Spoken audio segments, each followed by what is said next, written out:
3월 3일 오늘 큐티 말씀입니다. 3월 3일은 마태복음 16장 1절부터 20절까지 말씀입니다. 먼저 말씀해 보면 바리새인과 사두개인들 이렇게 표현이 되고 있죠.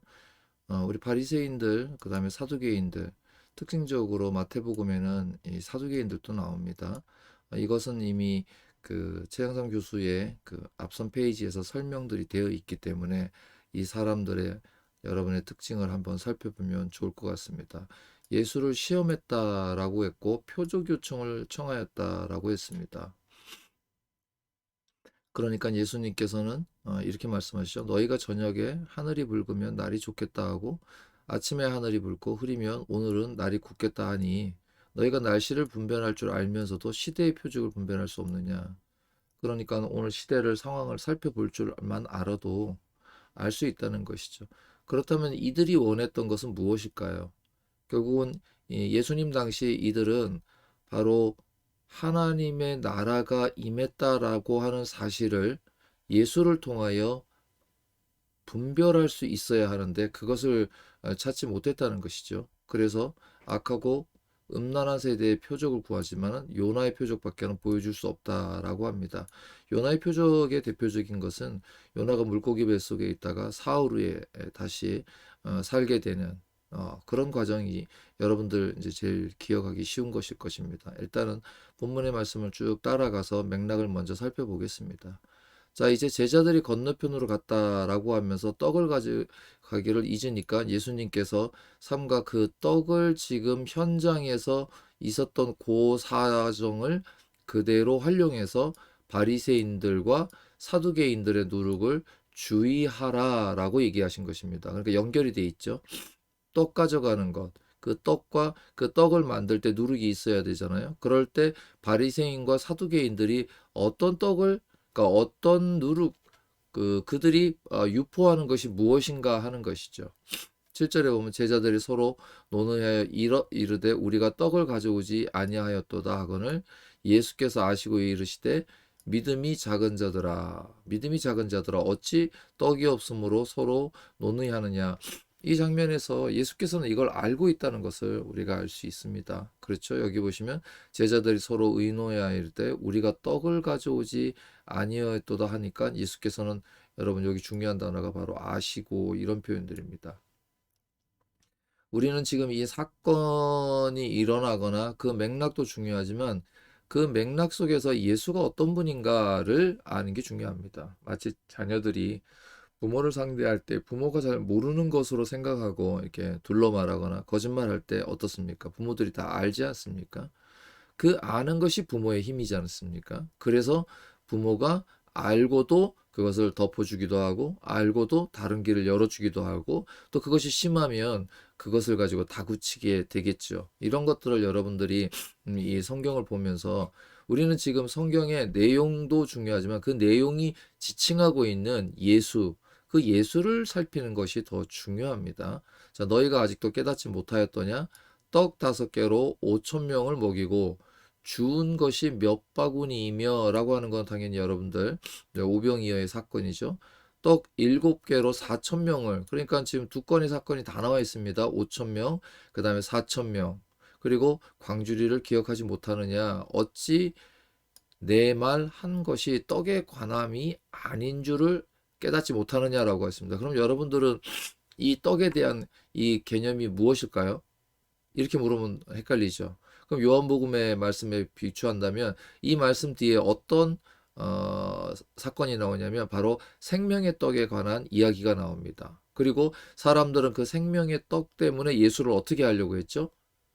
맞습니다. 임금으로 삼으려고 할 때 예수께서는 그것을 떠나가시는 그런 근데 그걸 굉장히 급히 떠나갔습니다. 그렇죠? 그래서 여러분들이 이 복음서를 볼 때 이런 사건들을 중심으로 여러분들이 혹시 노트를 한다면 그 사건 앞뒤로 어떤 내용이 있는지를 한번 더 넣어둔다면 그러니까 지금 이 바리새인들과 사두개인들은 자, 분별하기 위해서 표적을 달라라고 얘기했죠. 그런데 이 분별은 무엇이었습니까? 이미 그들이 다윗의 신탁을 다윗이 언약을 알고 있었고 그럼 오시는 분이 그라는 것을 알고 있었고 마태복음을 읽어보시면 이미 요한을 통해서 앞선 여러 사람들을 통해서 특별히 마태복음은 누구의 그 증언으로 시작하냐면 이방인 동방박사의 경배로부터 시작을 합니다.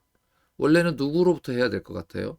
원래 그 민족을 향해서 왔으니까 그 민족이 그것을 받아들여야 되는데 이방인들이 그 표적을 보고 어땠습니까? 그 별을 따라서 예수에게 영접하러 왔던 것을 마태는 처음의 사건으로 기록하고 있다는 것을 우리가 눈여겨볼 필요가 있는 것이죠. 자, 그러면 자, 오직 바리새인들과 사두개인들의 누룩을 주의하라 했던 말이 그제서야 제 그제서야 제자들이 떡의 누룩 이런 것이 아니라 바로 삼가하라라고 해 주시는 말씀인 것을 깨달았더라라고 얘기했습니다. 자, 마태복음에서는 예수를 가르치시는 분으로 굉장히 표현을 하고 있습니다. 가르치시는 것은 제자된 입장에서는 잘 깨닫는 사람이야말로 좋은 제자죠. 그러나 다른 복음서에 보면 깨닫지 못하더라. 특히 마가 같은 경우는 깨닫지 못하더라라고 해서 제자들을 아주 이렇게 뭐랄까요? 좀 안 좋게 표현을 합니다. 그러나 또 요한복음에 가서는 이 깨닫는 개념을 언제 깨닫느냐? 예수께서 부활하고 승천하신 그 깨달음을 그 하나님의 아들이신 예수와 연결을 하고 있습니다. 그런데 지금은 하나님의 아들 예수가 아니라 하나님의 아들이신 그 예수께서 그들을 가르치신 그 현장에서 바리새인과 사두개인들의 누룩이다라고 하는 부분을 오늘 본문에서 볼 수가 있겠죠. 자, 예수께서 빌립보 가이사랴, 이 빌립보 가이사랴 지역은 어디냐면 여러분들 지금 이게 제가 컬러가 보이지는 않을 텐데요. 어, 네, 이렇게 지중해를 끼고 있으면 지중해에서 예루살렘이라고 하는 곳에서 이렇게 위로 올라가면 그 바로 바다편에 있는 아주 중요한 위치입니다.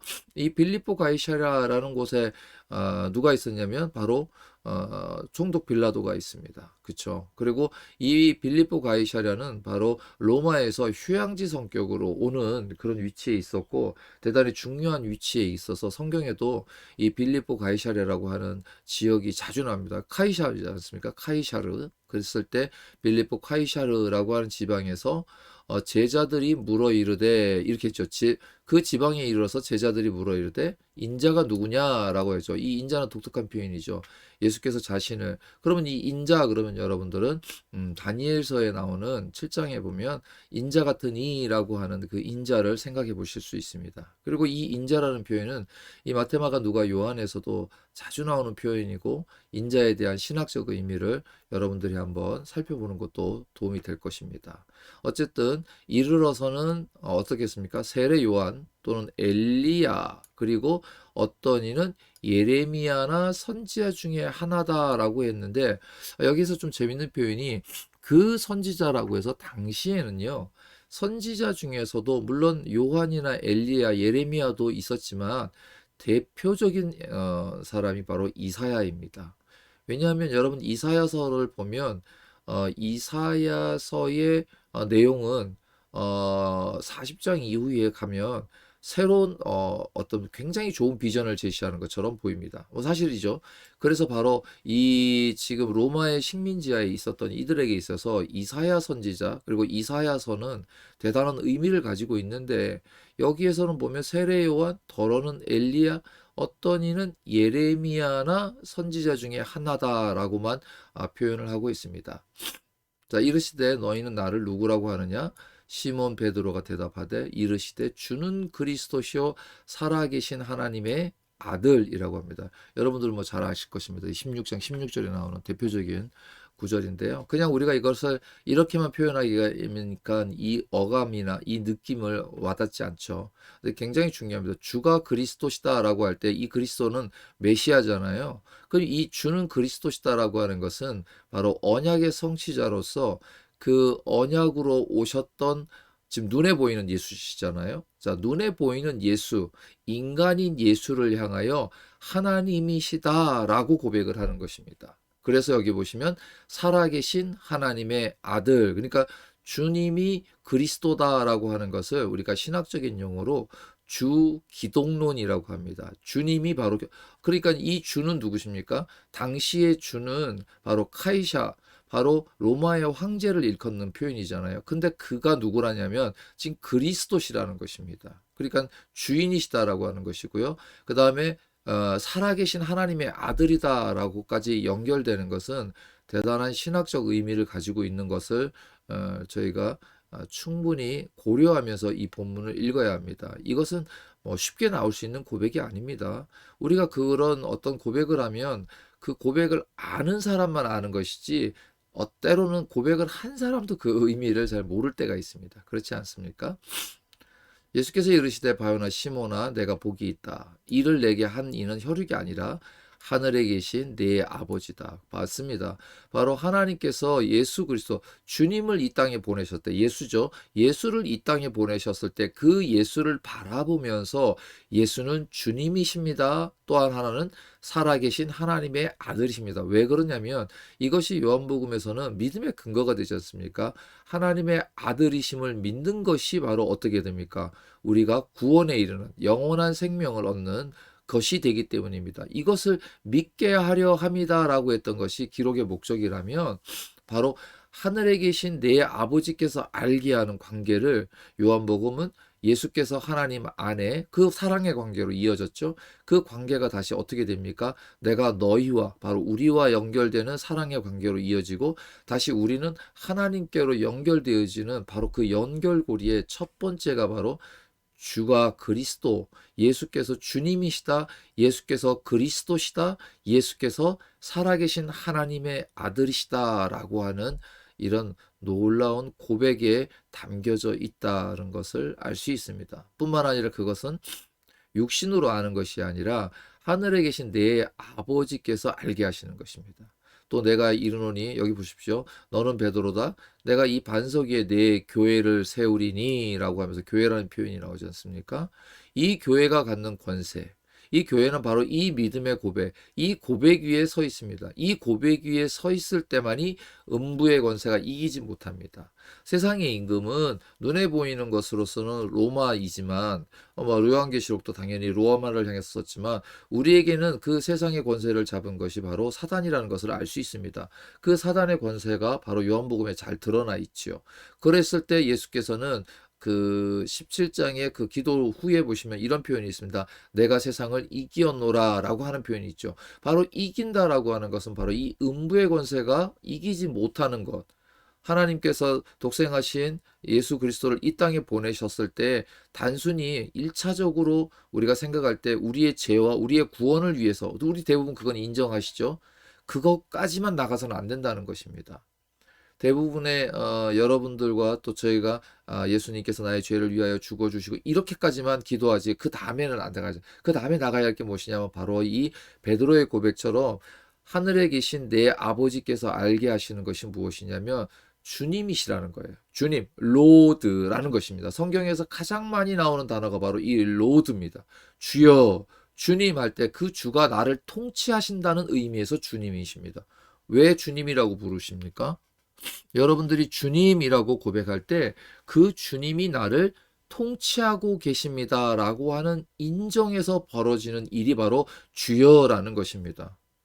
주여 이렇게 고백할 때 주님의 통치를 받겠습니다라는 것입니다. 그렇게 고백하는 것이 교회의 가장 중요한 터가 되는 것입니다. 그런데 우리는 주님이 나의 죄를 위하여 십자가에 죽으심만 생각하죠. 그렇지 않습니다. 이것을 속죄의 죽음 그리고 또 하나는 새 언약을 이루심. 그 새 언약은 저와 여러분들을 죄의 영향권 아래서 하나님의 생명의 법으로 옮겨주시는 것입니다. 그래서 우리는 생명의 법이 곧 우리의 통치죠. 그 통치의 가장 근본적인 원리는 주인이 종을 섬기는 그리고 그 종을 친구의 위치로 올려주는 여러분 종을 섬기는 것으로 종만 섬기는 것이 아닙니다. 예수께서 우리를 친구의 위치까지 올려주시는 것입니다. 그래서 그를 섬기죠. 가장 낮은 자로 어디까지 섬깁니까? 목숨을 내어주는 데까지 섬기는 것. 따라서 예수님께서 우리를 위한 이 속죄 사역은 하나님이 사랑하셨던 하나님께서 사랑하신 당신의 백성을 하나님께로 다시 돌려드리는 이것을 영광이라고 하는 것입니다. 그것을 예수께서 받으셔서 수행하신 것이잖아요. 그 수행하시는 것으로만 끝나지 말고 그 수행의 의미가 바로 하나님께서 알게 하신 주님이십니다라고 하는 것, 주님의 통치 아래 들어가는 것, 이것을 우리가 실현하는 곳이 바로 교회이어야 한다는 것을 이 본문을 통해서 우리는 알 수가 있죠. 내게 천국 열쇠를 주리니 내가 땅에서도 무엇이든지 매면 하늘에서 매일 것이요 내가 땅에서도 무엇이든지 풀면 이거 중요하죠. 어떤 의미입니까? 권세를 주시지 않습니까? 권한을 주시지 않습니까? 요한복음 5장 이후에 보면 내가 그런 권한을 가졌다는 거. 예수께서 어떻게 권한을 가졌습니까? 하나님께서 아버지께서 내게 그 권한을 나에게 줬다는 거죠. 그럼 그 권한이 누구에게로 갑니까? 바로 교회로 넘어가고 교회의 일원인 믿는 성도들에게 넘어갑니다. 그래서 마태복음 28장에 대지상 명령이 나오는 거죠. 성령이 너에게 임하시면 오직 너희가 받아서 뭐죠? 그 가서 가르쳐 지게 아버지의 이름으로 가르쳐 지키게 하라라고 했던 것이 바로 우리가 가지고 있는 권세이라는 것입니다. 우리가 권세를 잘못 오해하죠. 그래서 우리는 그 권세를 가지고 어떻게 합니까? 예. 그래서 사도행전에 보면 사도들이 그 권세를 받았습니다. 가르치고 행하고 그들은 고치기까지 했죠. 그래서 물론 그 고치는 사역까지도 지금도 학자들마다 있네 없네 이런 얘기들이 있는데요. 뭐 그걸 다룰 만한 이야기는 아닌 것 같고요. 바로 여러분 이것이 교회의 권세에 하나님이 주신 것을 우리가 알 수 있습니다. 이에 제자들에게 경고하사 자기가 그리스도인인 것을 아무에게도 이르지 말라. 여기 이런 표현들 말라 하지 말라 이렇게 되어 있습니다. 왜 그랬을까요? 자, 이런 것들을 여러분들이 물음표를 두는 것입니다. 자, 책에서는 1절과 4절에 보시면 이방인조차 하늘잔치에 참여하는 마당, 이 15장에 있었던 이제 그 사건을 얘기하는 거죠. 아직도 하늘의 표적을 구하고 있는 유대 종교 지도자들의 청을 걸면 여기 지금 유대 종교자들이라고 이제 저자는 이 책을 쓴 저자는 한꺼번에 표현을 했지만은 조금 더 보면 우리는 이미 그 사람들이 누구라는 거 바리새인이고 사두개인이라는 것을 우리가 알 수 있죠.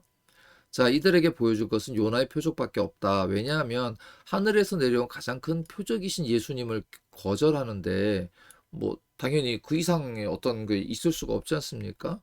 그리고 여기 보면 6절, 11절, 12절에 보면 신학적 앙숙 관계이지만 예수님을 공격하는데 하나가 되어 바리새인과 사두개인들의 음흉함을 어떻게 합니까? 누룩에 비유했다라고 말하면서 그들의 시험 회유에도 조금 더 말려들면 치명적인 결과를 초래하게 될 것을 경계했다. 이렇게 해석해 주고 있습니다.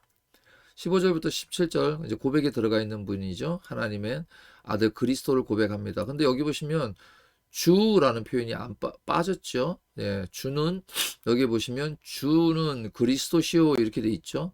근데 왜 여기에 보면 이 해설이 붙지 않았지 않습니까? 이 주는 그리스도시오라는 것을 우리가 일상적으로 너무 많이 씁니다. 쉽게 쓰죠. 주님, 뭐 주님께서 하셨습니다. 그런데 주님께서 하신 모든 일들을 말하면서 우리가 주님의 통치의 개념으로 이해를 하고 있는가? 왜냐하면 자 마태복음 또 해서 여러분 뭐가 나옵니까? 세례 요한이 했던 거죠. 하나님의 나라의 도래를 얘기했지 않습니까? 나라가 도래했다. 이런 용어들은 바로 통치에. 그럼 왕이 누구십니까? 그리스도시죠. 그러면 그 그리스도시께서 통치하시는 곳이 나라인데 그럼 통치가 드러나고 있는 거예요. 뭘로 드러납니까? 그의 가르침과 그의 행하심이 되어 있는 복음이라는 것을 통해서 아까 말씀드린 대로 요한복음은 그것을 예수께서 보여주셨던 그 모습을 통해서 이렇게 말씀을 드리는 것이죠. 그런데 이 고백을 보면 마태복음의 저자는 1장 1절, 16절, 17절 또 하나님 자신께서 또 귀신들이 증언을 했지만 제자들의 입에서 고백한 것은 처음입니다. 이게 중요한 겁니다. 여기에 비록 주는 그리스도시오라고 하는 것은 빠졌지만 그래도 여기에는 이렇게 첨언되어 있죠. 우리 입이 예수님을 그리스도와 구주와 왕으로 고백하도록 이렇게 되어 있습니다. 맞습니다. 우리가 주님을 고백할 때는 그리스도, 메시아죠. 메시아가 바로 왕이시지 않습니까? 메시아로 오신 그분을 우리가 주님으로 고백하는 것은 대단히 중요합니다. 그래서 바로 이런 부분들을 우리가 묵상해 볼 수 있죠. 내가 주님으로 고백하고 있는가? 이렇게 고백을 우리 스스로를 한번 물어보시면 이것이 우리에게서 시작한 것이 아니라 하나님께서 우리에게 주신 것이다라고 예수님이 말씀하신 것이라면 그것을 우리는 하나님의 은혜다라고 말할 수 있는 것이죠. 따라서 우리는 주님으로 부를 수 있도록 우리를 어떻게 해요? 깨닫게 하신 것을 감사하고 또 주님을 진정으로 그리스도로 고백하고 있는가? 그리고 하나님의 아들로서 우리가 그 하나님의 통치 아래 있는가를 고민해 볼 필요가 있습니다. 이것이 바로 우리가 이렇게 복음서를 보면서 누리는 은혜다라고 생각할 수 있습니다. 여기에 뭐 베드로와 뭐 반석 이런 얘기가 되어 있는데요.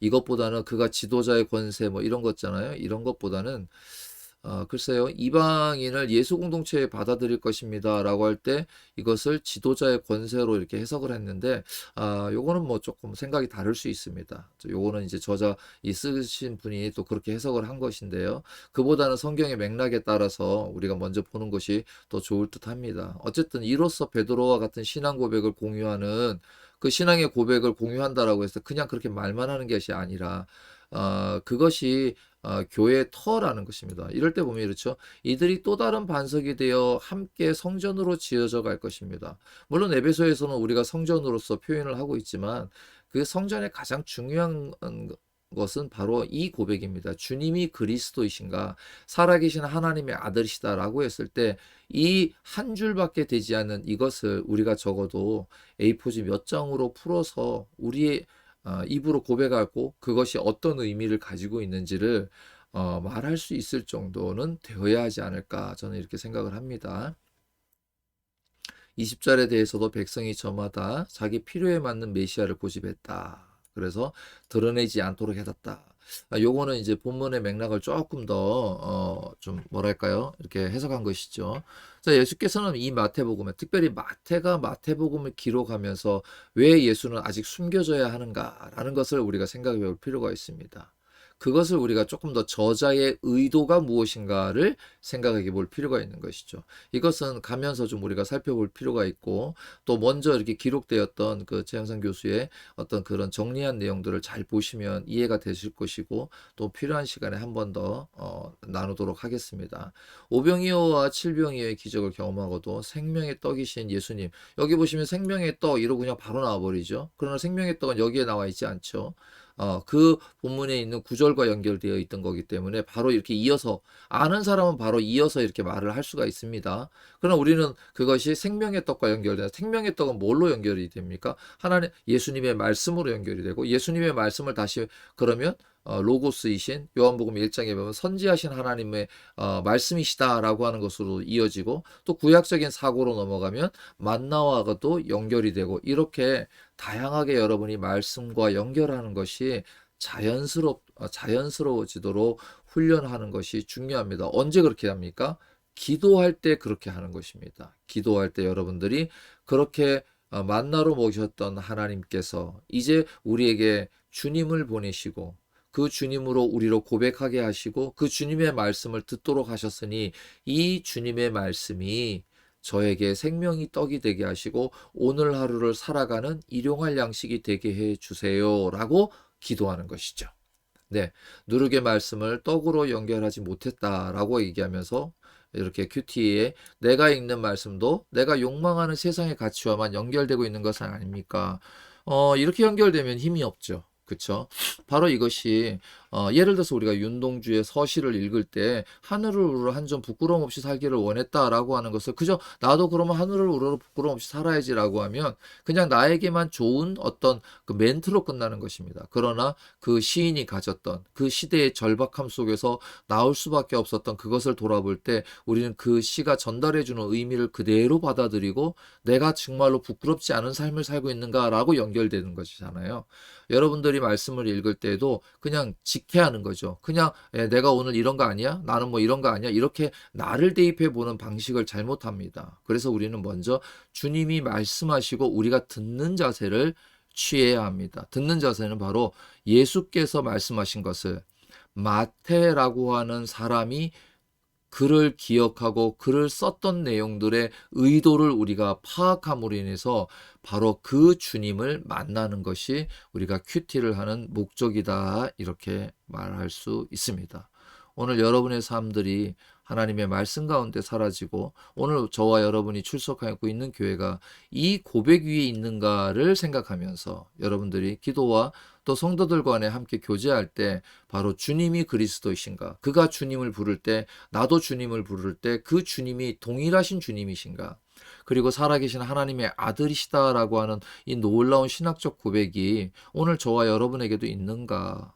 그것을 얘기하면 당연히 살아계신 하나님의 아들이시지라고 하는 막연한 추측 같은 것으로 또 내가 막연히 믿는 것을 믿음으로 착각하고 있는 것은 아닌가. 그렇다면 우리에게는 큐티가 필요하지 않습니다. 그냥 우리가 좋은 묵상할 수 있도록 그림만 머릿속에 떠올리면 되겠죠. 그러나 그렇지 않습니다. 우리가 하나님의 말씀을 올바로 깨달을 때에 말씀과 내가 같은 진동판 안에서 울리면서 그 울림이 나로 인하여 변화된 삶을 살아낼 수 있도록 힘과 능력을 주시는 줄로 믿습니다. 오늘 하루도 승리하시는 여러분 되시기를 바라고요. 이렇게 설명하다 보니까 대략 한 25분 정도가 되었는데 계속해서 줄여서 20분 안에 마칠 수 있도록 하도록 하겠습니다. 감사합니다.